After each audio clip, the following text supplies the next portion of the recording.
우리가 앞 시간에는 드디어 아이성을 정복한 이스라엘의 모습, 그리고 아이성을 정복한 이후에 에발산에서 저주를 선포하고 그리심산에서 축복을 선포했던 내용들을 살펴보았습니다.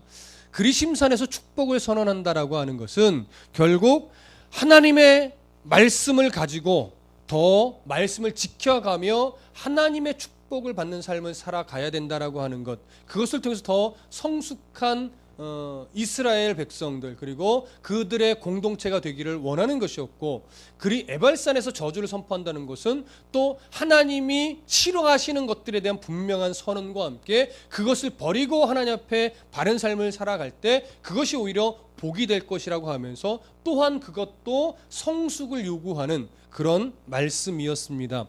그렇기 때문에 가나안은 철저하게 하나님의 말씀을 지키고 하나님의 말씀에 어긋나는 것들을 끊어내면서 하나님의 통치가 가득 채워지는 그러한 땅이 되어야만 하는 것이었고, 그러한 땅을 만들어내는 것이 이스라엘의 어떤 의무요 책임이요 마땅히 해야 할 본분이었습니다. 그것을 잊지 않게 하기 위해서 더욱더 그리심산에서는 축복을 선언하고 에발산에서는 저주를 선포했던 겁니다. 그러한 선언의 말씀이 이스라엘에게 미친 영향이라면, 아이성 전투로 인한, 오늘 본문은 그 아이성의 정복 승리로 인해서 가나안의 원주민들에게 어떠한 영향을 미치며 그들이 어떻게 반응했는가에 대한 기록입니다. 자, 먼저 1절과 2절을 읽어볼게요. 1절과 2절 시작. 2일 후에 요단 서쪽 산지와 평지와 레바논 앞 대해 연안에 있는 헷사람과 아모리 사람과 가나안 사람과 브리스 사람과 히윗 사람과 여부수 사람의 모든 왕들이 이 일을 듣고 모여서 일심으로 여호수아와 이스라엘에 맞서 싸우려 하더라. 자, 1절과 2절에서 주목해야 하는 구절은 뭐냐면, 이 일을 듣고 그 다음에 2절에서 싸우려 하더라, 이 두 단어가 가장 중요합니다. 지금 9장 1절에서 2일 후에라고 하는 것은 뭐냐면, 두 번째 아이성 전투에서 드디어 정복을 한 이후에 그 소식을 누가 들었어요? 요단 서쪽 산지와 평지와 레바논 앞 대해 연안, 지중해 연안에 있는 6개 족속들, 헷사람, 아모리 사람, 가나안 사람, 브리스 사람, 히윗 사람, 여부수 사람, 여기에 모든 왕들이 들었다는 거예요. 그러니까 요단 서쪽에서 중부와 남부 쪽에 위치해 있는 6개 가나안의 족속들입니다. 그들이 아이성 정복의 소식을 듣고 나서 어떻게 반응했냐면 연합했어요. 군사적으로 연합했어요. 그래서 이스라엘과 싸워보자 라고 뭉쳤던 거예요. 근데 가만히 생각해 보시면 이 가나안의 족속들은요, 이스라엘이 가나안에 들어오기 전부터 심히 두려워 떨던 자들이에요. 간담이 어떻게 해요? 녹았던 자들이란 말이에요. 그래서 애굽에서 탈출했던 소식도, 그 과정에서 일어난 하나님의 큰 역사적인 소식들도, 그리고 요단을 건너왔던 소식들도, 여리고성이 정복됐던 소식들도 보면, 라합의 고백을 통해서 보면 어떻게 했어요? 이미 그런 소식들이 가나안의 모든 족속들의 원주민들에게 두려움, 공포를 줬단 말이죠. 그래서 여리고성 전투에서도 그들은 연합할 생각을 못했어요. 아이성의 첫 번째 전투, 비록 실패했었지만 아이성에서 첫 번째 전투를 할 때까지도 그들은 연합할 생각을 전혀 못했었어요. 자기들의 성 안에서 틀어박혀서 두려워 떨며 간담이 녹아있을 뿐이었단 말이죠. 그런데 그러한 가나안 족속들이 왜 이제 와서 이 6개 족속이 모여 군사적으로 연합하고 그리고 이스라엘과 싸우려 했을까요? 이 부분을 생각해 봐야 됩니다. 이유는 어디에 있을까요? 우리가 생각해 볼 수 있는 건 사실 하나밖에 없어요. 첫 번째 아이성 전투의 흔적 때문에 그렇습니다. 첫 번째 아이성 전투에서 어떻게 됐어요? 그 작은 규모의 아이성이 그 자기들을 두렵게 만들었던 이스라엘을 물리쳤었죠. 물론 고작 36명 죽이는 결과밖에 없었어요. 그러나 이겼단 말이죠. 그런데 연합군이 그걸 보고서 뭐라고 생각했을까요? 아, 이스라엘에게 허점이 있겠구나. 우리도 잘 싸우면 이길 수 있지 않을까라고 하는 어리석은 기대감을 갖게 한 거예요. 그러나 그들이 생각하지 못했던 건 뭐예요? 아이성의 패배는, 첫 번째 전투의 패배는 그들이 전략이 문제가 있거나 그들에게 허점이 있어서가 아니라 그들의 신앙적인 죄로 인해서 하나님의 징계 차원으로 실패한 거지, 그들에게 지금 군사적인 어떤 문제가 있어서 그러는 것은 아니라는 거죠. 그러나 가나안의 족속들은 거기까지는 보지 못한 거예요. 그저 아이성이 한번 이겼네? 그럼 우리가 뭉치면 혹시 이길지도 모르겠구나. 이런 어리석은 기대를 갖게 한 거예요. 그러니까 결국 지금 이들이 연합하여 싸우려고 한 것은 어떻게 보면 이스라엘 탓이에요. 자기들이 영적으로 하나님 앞에 바른 순종을 못한 결과 이런 일까지도 만들어낸 거나 마찬가지예요. 근데 중요한 건 성경이 지금 드러내고 싶은 것은 뭐냐면 9장 아까도 말씀드렸듯이 이 일을 듣고 뭘 들었냐면 아이성 전투뿐만이 아니라 그동안 일어났던 이스라엘에게 일어났던 하나님에 대한 소식들을 다 듣고 거기에는 첫 번째 아이성 전투에서 이스라엘이 패했다는 소식까지도 포함이 되는 겁니다. 다 듣고 나서 그들은 일심으로 모여 이스라엘과 싸우려고 했다. 이게 사실 여기서 궁극적으로 일단은 말하고 싶은 거예요. 그런데 여기서 또 하나 성경에 탁 드러내놓고 있는 것이 뭐냐면 3절이에요. 3절을 비교하는 건데 3절 한번 다 같이 읽어볼게요. 시작. 기브온 주민들이 여호수아와 여리고와 아이에 행한 일을 듣고, 그 다음 6절 가볼게요. 6절 시작. 그들이 길갈 진영으로 가서 여호수아에게 이르러 그와 이스라엘 사람들에게 이르되 우리는 먼 나라에서 왔나이다. 이제 우리와 조약을 맺읍시다 하니. 자, 3절에 보면 기브온 주민들도 이 일을 뭐예요? 들었어요. 똑같이. 근데 이 기브온 주민들은 어느 족속 사람이냐면 1절 중간에 있는 히위 사람이라고 기록되어 있잖아요. 그 히위 족속 중에 한 주민들이에요.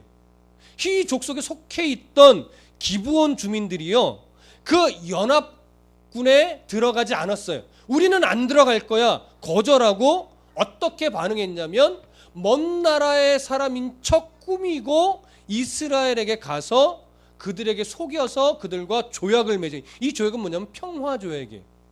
우리는 먼 나라에서 온 사람이니 우리가 평화 조약을 맺읍시다. 동맹 관계를 합시다. 당신들이 주가 되고 우리가 종이 되겠습니다. 그래서 주종 관계의 어떤 조약을 말하는 거예요. 그렇게 되면 주인에 해당하는 나라는 어떻게 해요? 종에 해당하는 나라를 지켜주고 보호해 줘야 하는 책임이 주어지는 겁니다. 그래서 이 기브온이라는 기브온 지역의 주민들은요, 결코 약한 족속은 아니에요. 굉장히 싸움을 잘합니다.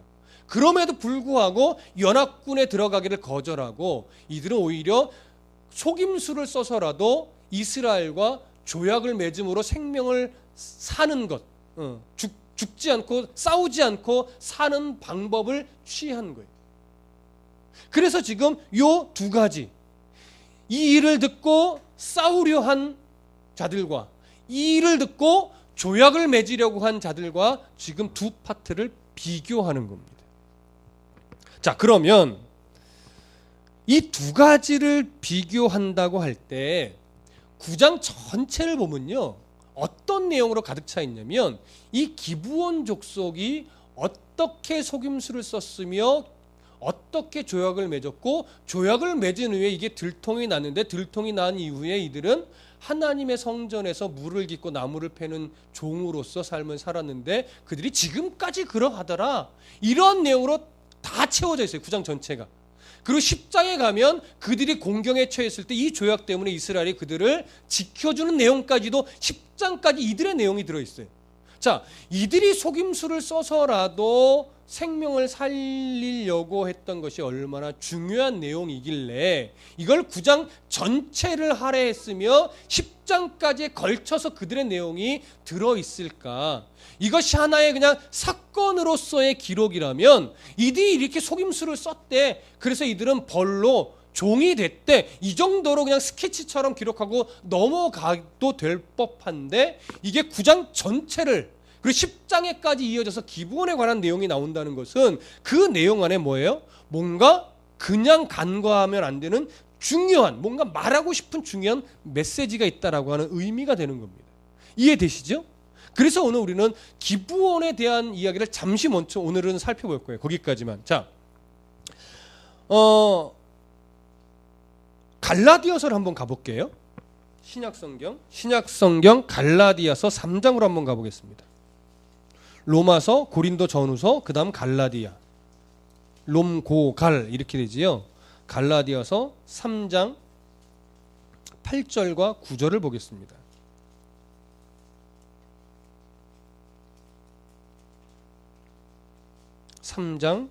갈라디아서 3장 8절과 9절. 자, 함께 읽겠습니다. 시작. 또 하나님이 이방을 믿음으로 말미암아 의로 정하실 것을 성경이 미리 알고 먼저 아브라함에게 복음을 전하되 모든 이방인이 너로 말미암아 복을 받으리라 하였느니라. 그러므로 믿음으로 말미암은 자는 믿음이 있는 아브라함과 함께 복을 받느니라. 자, 저를 보세요. 아브라함에게 하나님이 믿음이라는 것을 주은 이유가 이스라엘만 살리고자 함이래요? 아니죠. 이방인들까지도 아브라함의 복 안에 들어와서 의로운 자가 되게 하기 위함이라는 거예요, 결국. 그래서 아브라함에게 복음을 하나님이 주었다라고 하는 거예요. 그러면 잘 생각해 보세요. 아브라함에게 복음을 줬다라고 하는 것은 아브라함에게 예수 그리스도를 알렸다라고 하는 거예요? 그거 아니죠. 아브라함 안에 예수 그리스도의 모습까지 투영이 되는 몇몇 장면들이 있는 것이고 그 언약이 이어져 가는 것이지 아브라함에게 예수 그리스도를 전했다는 말이 아니에요. 그러니까 우리는 복음하면 딱 뭐만 떠올라요? 예수 그리스도의 십자가. 그것만 떠오른단 말이죠. 그러나 구약시대는 예수 그리스도의 십자가를 떠올리던 시대가 아니라 하나님의 뭐가 떠올라요? 언약. 그래서 아브라함에게 있어서 복음은 뭐냐면 하나님이 너의 후손을 바다의 모래같이 하늘의 별과 같이 창대하게 할 거야 라고 하는 그 약속이 그에겐 복음이에요.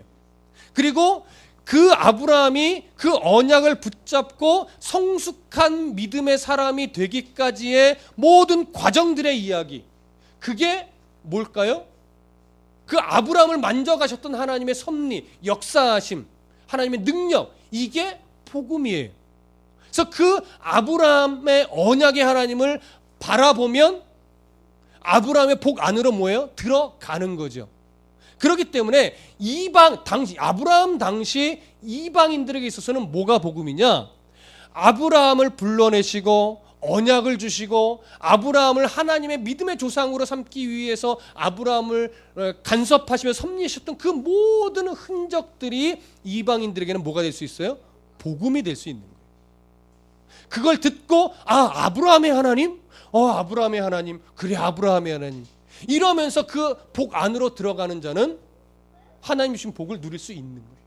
이게 그 당시에는 이게 복음이란 말이죠. 그렇다면 오늘 다시 이 여호수아서로 돌아가 봐서 여호수아서에서 기브온 사람들 그리고 6개 족속들 이들이 이 일을 듣고 행한 반응은 전혀 다른 반응을 보였지만 그들이 들었던 내용은 어디서부터 어디까지예요?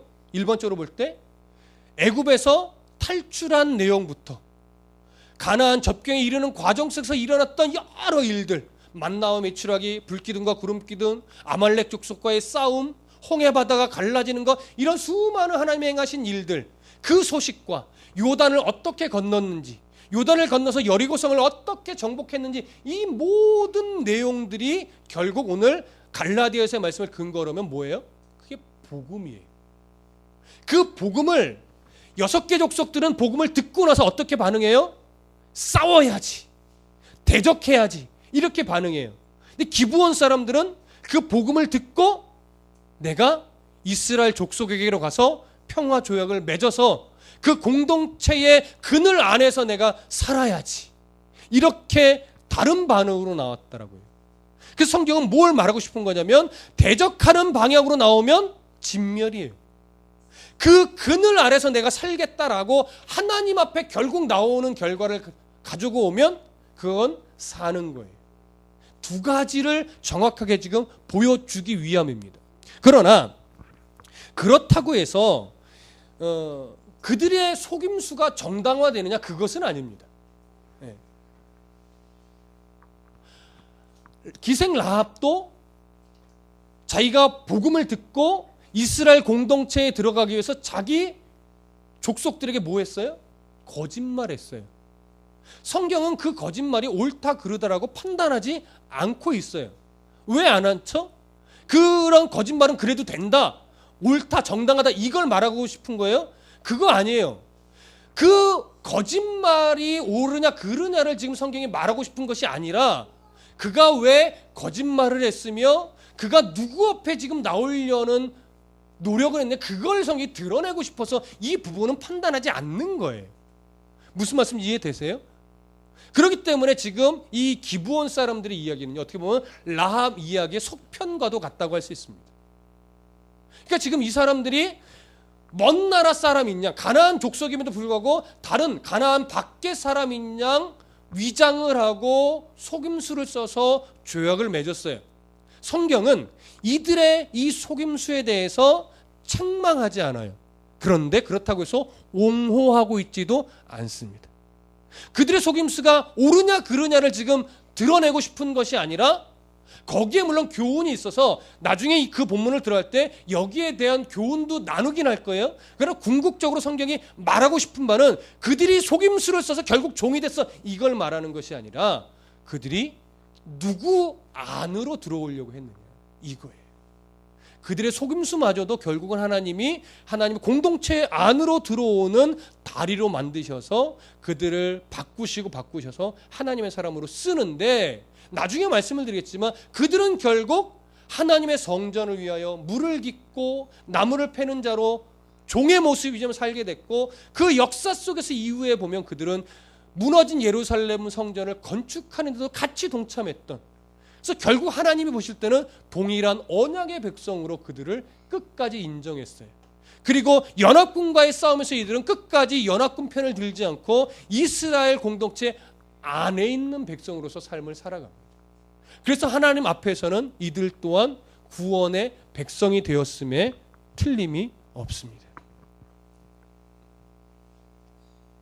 오늘 우리는 이 세상을 살아가면서 수많은 실수를 하며 삽니다.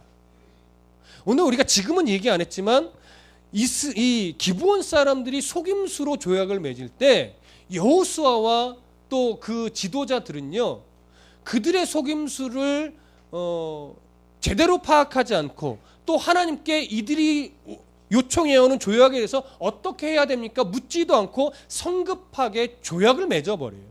사실은 실수예요. 어떻게 보면 그것도 죄란 말이에요. 그 앞전에도 뭐예요? 아이성 전투에 이미 한번 그런 실수를 저질렀어요. 근데 지금 또 똑같은 실수를 하고 있어요. 근데 이상하게 이번 실수에 대해서 성경은 책망하진 않아요. 다시 말씀드리지만 그렇다고 해서 여호수아의 그 조급한 조약, 하나님께 묻지 않은 실수를 옹호하는 것도 아니에요.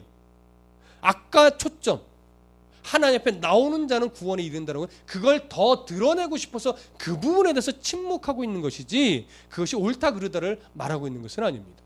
여러분 잘 생각해 보십시오. 우리가 믿음의 백성으로 이 세상을 지금 살아가고 있는데, 그리고 말씀 앞에 정직하려고 애를 쓰고 말씀이 우리의 생각과 우리의 가치를 바꾸어 갈 때마다 그게 옳군요, 그렇게 살아야겠습니다 라고 결심하고 또 그렇게 살아가려고 무진장 애를 씁니다. 우리는 서로가. 근데 그렇게 결심하고 또 배우고 애쓴다고 해서 다 고쳐지나요? 그렇지 않단 말이죠.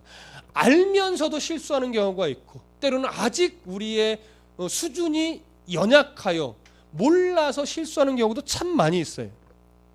근데 이상하게 하나님은요, 그런 잘못들에 대해서 때로는 바로바로 징계하는 경우도 물론 있지만, 대부분은요, 뭔가 잘못할 때마다 너 안 돼 하고 딱 징계하고, 또 회개하고 좀 잘못하면 또 징계하고, 이렇게 하나님은 주로 반응하시지 않더라고요. 어떻게 해요? 끊임없이 기다려주시죠. 그래서 기다려주시는 가운데 예배를 통하여 깨닫게 하시고, 때로는 누군가의 입술을 통해서 깨닫게 하시고, 때로는 자녀의 입술을 통해서도 나의 연약함과 실수와 잘못된 부분을 깨닫게 하시기도 해요. 때로는 어떤 상황 속에 밀어 넣으시면서도 나의 연약한 부분을 발견하게 하고 깨닫게 하고 돌이키게 하는 그런 하나님의 섭리와 역사로 우리들의 인생을 끌어가시지, 우리들의 잘못한 것을 하나하나 그때마다 넌 요거 잘못했고 넌 요거 잘못했고 넌 이거 틀렸고 넌 이거 아니고 막 이렇게 우리를 몰아붙이시는 분이 아니에요. 그럼 왜 하나님 우리가 연약하고 잘못할 때마다 지적하고 징계하고 벌 주고 이러면서 끌고 가시지 않을까요? 하나님은요, 우리의 실수나 잘못에 관심이 있는 분이 아니라 우리 자체에 관심이 있습니다. 이런 실수 잘못 이것에 하나님이 시선을 맞추는 분이 아니라 너는 내 아들인데 너는 내 딸인데 이 세상에 좀 더 하나님을 닮은 자로 살아가야 하는데 너 오늘 그렇게 실수에 넘어져 있으면 안 된다. 고치고 바꾸고 돌이키면 돼. 일어나. 주저앉아 있지 마. 널 사랑하는 하나님을 기억해. 늘 그렇게 일으켜 세우시면서 잘못된 걸 깨닫게 하시지만 돌이키도록 하시는 분이지, 하나님 넌 이거 잘못했고 넌 이거 아니야 고쳐 너 때린다 이렇게 무조건 매를 대시는 건 아니라는 거예요. 물론 하나님이 다윗을 통해서 하셨던 사람의 매와 인생의 채찍을 대어주시는 것 또한 복인 걸 우리가 압니다. 그래서 때려주신 것이 때로는 감사해요. 왜 되셨는지를 알게 되면. 보편적으로는 하나님은 매를 대시기 전에 뭐 하시는 분이에요? 기다려주시는 분. 기다려주시는 분. 근데 우리는 그런 은혜를 받았으면 더 이해하고 용납의 폭이 넓어져야 되는데, 저도 보면 넓을 것 같으면서도 밴댕이 손가락진 경우가 너무 많은 거예요. 제 스스로가. 야, 넌 그렇게 가르치고서도 넌 아직도 이렇게 소갈딱지가 그 모양이냐? 스스로에게 던질 때가 있습니다. 날 기다려주신 하나님, 그 은혜 안에 내가 젖어 살 때 조금 더 이 말씀처럼 하나님의 자녀로서 내가 지금 누구 앞에 나가려는 몸부림이 있는가, 하나님은 그걸 보시는 거예요. 나는 연약하고 나는 속이 좁고 나는 모자란 게 투성인데, 그렇지만 나는 지금 누구 안에? 그리스도 안에. 어떤 자리 안에? 예배하는 자리 안에, 말씀을 나누는 자리 안에, 찬양하는 자리 안에, 무릎 꿇어 하나님 앞에 기도하는 자리 안에 있으면 하나님은 뭘 봐요? 그 중심을 보시고 오히려 우리를 안아주고, 그래 괜찮아, 그래 내가 다 이해해, 그래 가지고 고치면 되지 뭐, 좀 참으면 되지 뭐, 너에게 영원한 하나님의 나라가 있고 내가 널 사랑하고 내가 너의 아버지고 내가 너와 동행하잖아, 영원히 내가 함께하리라 약속했잖아, 그거 잊지 마, 괜찮아. 늘 그 얘기를 하신다고요. 그래서 오늘 우리가 힘을 내는 거예요. 그래서 오늘 우리가 주저앉을 수는 있는데 주저앉아서 계속 그 자리에 머물지는 않는 거예요. 그게 믿음에 있는 사람들의 복입니다. 하나님은 정말 다양한 상황 속으로 우리를 밀어넣으시고, 그리고 그 상황을 견디어내도록, 잘 들으셔야 돼요. 하나님은요, 그 상황들을 놓고 방관하시는 것이 아니라 그 상황들이 우리에게 신앙을 잘할 수 있는 도구가 된다고 생각하시면 그 상황 속에 밀어넣으시고 그 상황들을 다 겪어내도록, 그러면서 신앙이 자라도록 응원하시며 기다리시는 하나님. 그래서 성도의 삶이란 건 편안함의 연속일 수는 없습니다.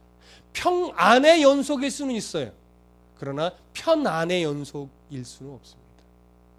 그에 맞게, 상황에 맞게 정도의 차이는 다 있으나 늘 고민이 생기고 아픔이 생기고 힘듦이 생깁니다. 안 겪을 수 없습니다. 여러분, 우리가 기도함으로 인해서 내게 올 어려운 일들이 그냥 넘어가는 경우는 없어요. 그러면 신앙이 잘할 것 같지만 안 자라요. 겪어야 돼요. 넘어져 봐야 돼요. 자녀들 넘어졌을 때 맨날 일으켜만 주지 않잖아요. 어느 시기가 되면 일어나, 괜찮아, 툭툭 털고 일어나, 까졌어, 괜찮아, 빨간 약 발라줄게. 그렇죠? 그런 시기 우리 하나님 밀어넣으시는 거예요. 그래서 섭리하셔서 결국 일어나게 하십니다. 그렇게 나를 다듬어 가시는 거예요. 여러분, 결론적으로 이런 말씀 오늘 드리고 싶었습니다. 뭐냐면 나를 그런 식으로 다듬어 가시는 하나님의 섭리를 발견하고 경험하고 이제 알아가다 보면 어느 순간 내 인생 속에서 나를 섭리하신 하나님을 이렇게 되돌아볼 때가 있잖아요. 그러면 남는 게 하나밖에 없어요. 날 사랑하시는 하나님 하나만 딱 남아요. 나를 위해 십자가에 죽으신 예수 그리스도의 은혜, 그거 하나 남지. 내가 예전에 어땠는데, 내가 예전에 이랬었는데, 이거는 다 의미가 없어요. 내가 돈이 많았다 아니요, 내가 열심히 있었다 아니요, 내가 뭐 목회자였다 아니요. 하나님이 날 사랑하셨어. 예수님의 은혜가 나와 함께 하셨어. 그거 하나 남는 거예요. 내일 예수님이 오신다고 하면 정말 뭐 남겠어요? 생각해 보세요. 어제까지 공들였던 무슨 업적들 의미 있어요? 내일 예수님이 오는데, 아니 1시간 있다 예수님이 와요. 뭐 할 거예요? 1시간 동안 감사하며 찬양하겠지요. 하나님만 남는 거예요. 내가 사랑하는 하나님, 또 날 사랑하는 하나님, 내가 은혜 속에 거하던 예수 그리스도, 나를 십자가의 은혜로 구원해 주신 예수, 그것만 남는 거예요. 여러분들 안에 정말 뭐가 있는지 저는 알 수 없습니다. 그러나 여러분들 안에 다른 것 아무것 없어도 예수 그리스도 십자가의 은혜가 분명하게 여러분들의 중심에 있으면 여러분들은 모든 것을 다 가진 자입니다. 실수투성이이지만, 때로는 이 바보 멍청이 막 이럴 때도 자주 있지만, 아무도 안 웃으시는데 그런 적이 없나 보죠? 나만 그러나? 그럼에도 불구하고 내 안에 예수 그리스도가 살아있으면, 바보 멍청이 같은 인생을 살아오는 적이 너무나 많아서 참 날 보면 웃기지만, 우리는 모든 것을 가진 참 복 있는 자입니다. 그런 자부심과 감사와 은혜로 오늘도 또 내일도 살아내시는 정말 복된 성도가 되시기를 축복합니다. 기도하겠습니다.